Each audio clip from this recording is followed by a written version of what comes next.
In the forests of North America, there are more than 70,000 wild wolves. In Europe, tens of thousands more move silently through Scandinavia, the Carpathians, and the Italian Alps. In Asia, wolves still roam parts of Mongolia, Siberia, and the mountains of India, landscapes where humans and wolves have crossed paths for thousands of years.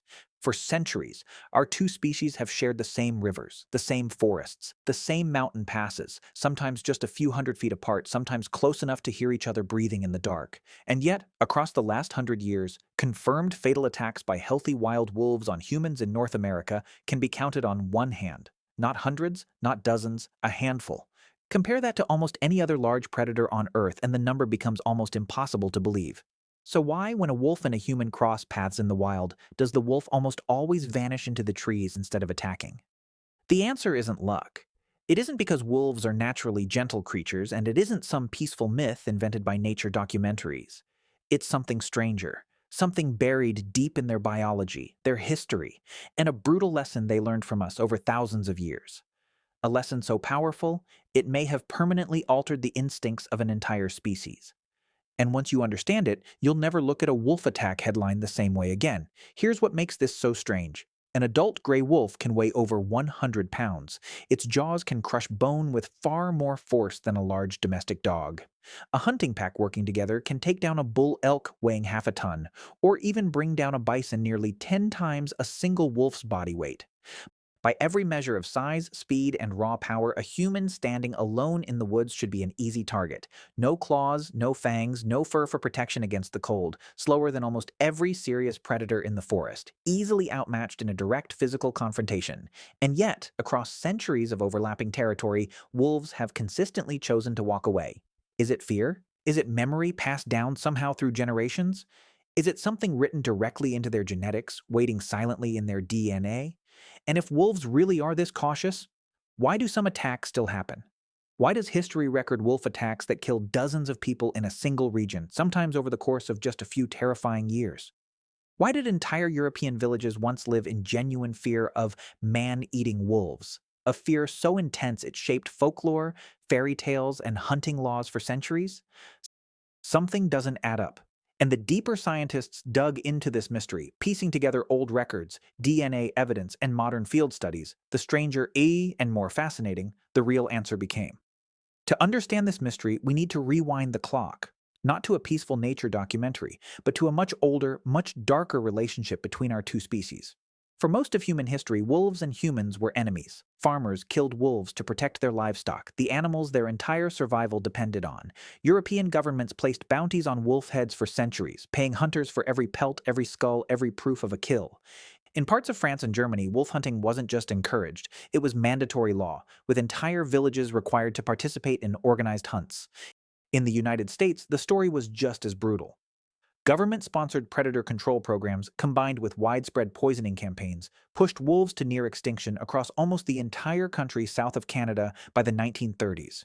In some states, a single dead wolf could earn a hunter more money than a week's wages. This wasn't just a tragedy for wolves, it was a turning point that would silently reshape wolf behavior forever, in a way almost nobody at the time could have predicted. Because the wolves who survived generation after generation of relentless human hunting weren't random survivors, they were the most cautious individuals. The boldest wolves, the ones who approached villages, who lingered near farms out of curiosity, who showed little fear toward people, were shot first, trapped first, poisoned first.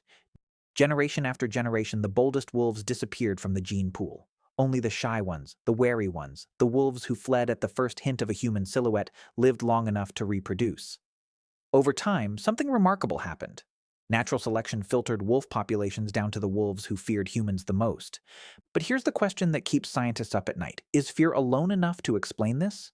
Fear of humans exists in many wild animals, deer, foxes, even bears. Yet some of those species still attack under the right circumstances. So what makes wolves specifically choose retreat over attack, even when they're hungry, even when they're close enough to strike, even when a lone hiker seems like an obvious opportunity? To answer that, we need to look inside the mind of a hunting wolf and understand exactly how it decides who lives and who becomes dinner. A calculated killer, not a reckless one. Wolves are not opportunistic attackers, they are calculated ones, and understanding this single fact changes everything about how we should think about wolf behavior. Biologists studying wolf packs, including decades of long-term research inside Yellowstone National Park, one of the most closely observed wolf populations on Earth, discovered something that changed how scientists understand wolf hunting entirely. Wolves choose prey based on one overwhelming factor: how easy and how safe the kill will be. They target the weak, the young, the old, the sick, animals limping from injury, animals separated from the herd, animals a pack can bring down with minimal risk to itself. Researchers tracking Yellowstone's elk herds found that wolves consistently avoided healthy adult bulls in their prime, even when those animals were physically closer and easier to reach. Instead, wolves would travel farther, wait longer, and expend more energy just to target a weaker individual. Why such extreme caution? Because a wolf pack cannot afford injuries. There are no veterinarians in the wild, no healing medicine, no safety net. A broken leg from a kicking elk, a torn shoulder from a defending moose, a deep gouge to the ribs. Any of these can be a slow, agonizing death sentence for a wolf that can no longer keep up with its pack or hunt for itself. So evolution shaped wolves into extremely risk-averse hunters. Every potential meal gets silently measured against one unspoken question: is this worth the danger? The human variable. Now picture the moment a wolf encounters a human in the wild. A person standing upright, already unlike almost anything else in the wolf's usual world of four-legged prey. Staring directly at the wolf, which many predators interpret as a sign of confidence, not vulnerability. Making sounds the wolf doesn't fully recognize. Possibly holding tools, a walking stick, a backpack, or moving in unpredictable, unfamiliar patterns. The wolf's brain doesn't calculate easy meal. It calculates something closer to unfamiliar, unpredictable, possibly dangerous. That single moment of hesitation is often the entire difference between an attack and a retreat. Field biologists have observed this pattern repeatedly. Wolves that stumble into close proximity with hikers, campers, or researchers overwhelmingly choose to freeze, retreat, or simply vanish rather than approach. In thousands of documented sightings across national parks, direct aggressive encounters remain shockingly rare. But this raises another unsettling question. If this hesitation is so reliable, so deeply built into wolf behavior, what happens when it fails? What could possibly override an instinct this powerful? When the system breaks down, history does record wolf attacks. Some, especially from 18th and 19th century Europe, describe incidents that killed dozens of people across a single region, sometimes concentrated within just a few terrifying years. The most famous case, the Beast of Gévaudan in 18th century France, became the stuff of legend, a series of brutal attacks so shocking that they were reported directly to the French royal court, sparking organized hunts involving hundreds of men. For years, cases like this troubled researchers. If wolves are naturally this cautious, how could such violent outbreaks happen at all? Was the entire theory of wolf caution simply wrong? When scientists went back through the historical records with modern forensic methods, examining old medical accounts, hunting logs, and behavioral descriptions, a pattern began to emerge, one that would completely change the story. Many of the deadliest documented attacks weren't caused by healthy wolves at all. They were caused by rabid ones. The disease hiding inside the legend. Rabies doesn't just make an animal sick, it rewires the brain itself. It destroys the very fear response that normally keeps a wolf cautious around humans, replacing calculated caution with erratic, indiscriminate aggression. A rabid wolf isn't behaving like a wolf anymore.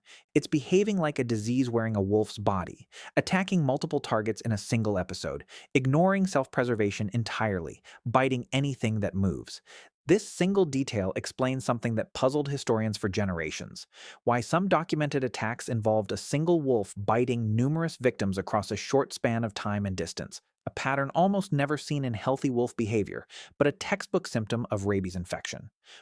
Once researchers separated rabies-driven incidents from the historical data, the picture changed dramatically. Attacks by healthy, non-rabid wild wolves became extraordinarily rare, even across centuries of overlapping human and wolf territory, even in regions where wolves vastly outnumbered the people living nearby.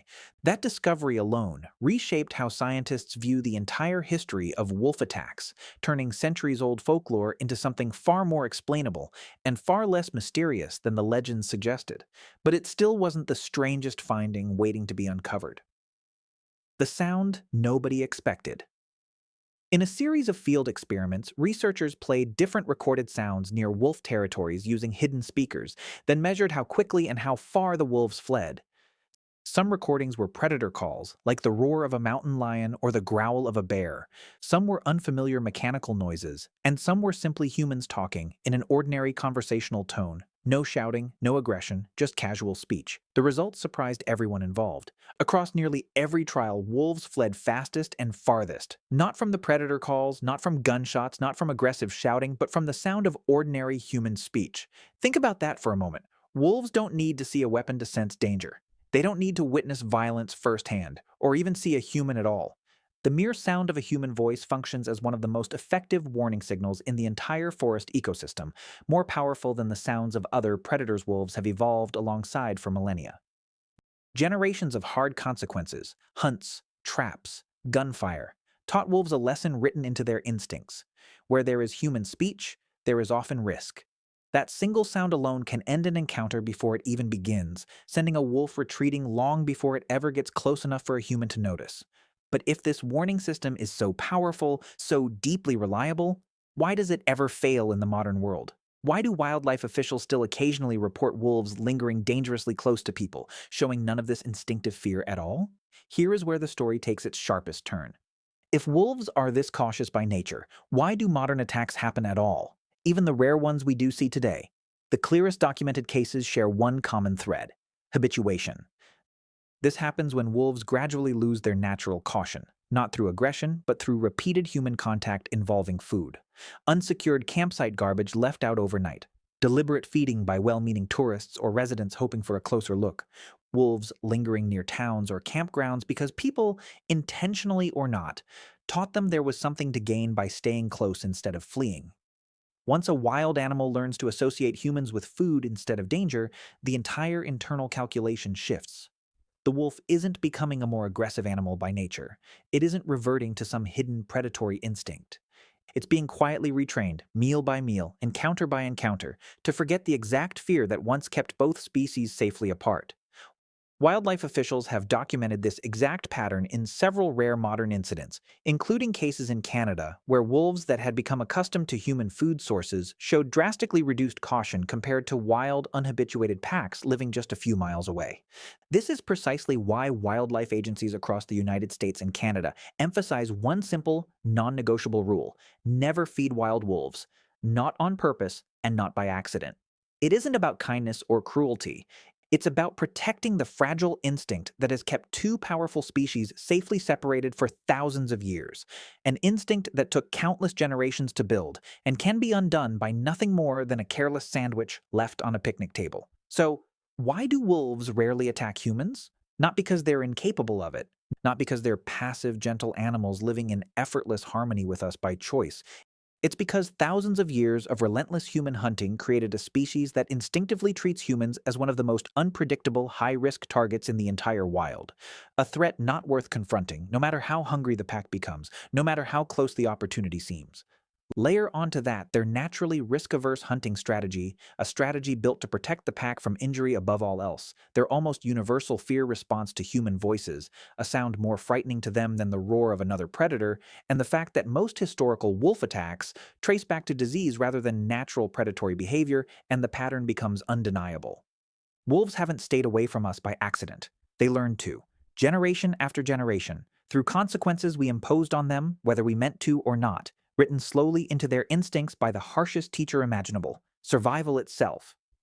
But that answer creates an entirely new mystery, one even stranger than the first. If wolves are this cautious, this wary, this instinctively terrified of human contact, why are dogs, direct genetic descendants of wolves sharing the vast majority of their DNA, the complete opposite? Why did one branch of this exact same species evolve to fear us at all costs, avoiding human contact for its own survival, while another branch evolved to sleep at the foot of our beds, to greet us at the door with excitement, to trust us more deeply than almost any other species on Earth? How did one lineage learn that humans meant danger, while another learned that humans meant safety, food, and companionship? And what actually happened in that critical moment, tens of thousands of years ago, when these two paths first split apart? That transformation may be one of the strangest, most misunderstood stories in the entire animal kingdom. And it begins with a small group of wolves who made a very different decision from all the rest.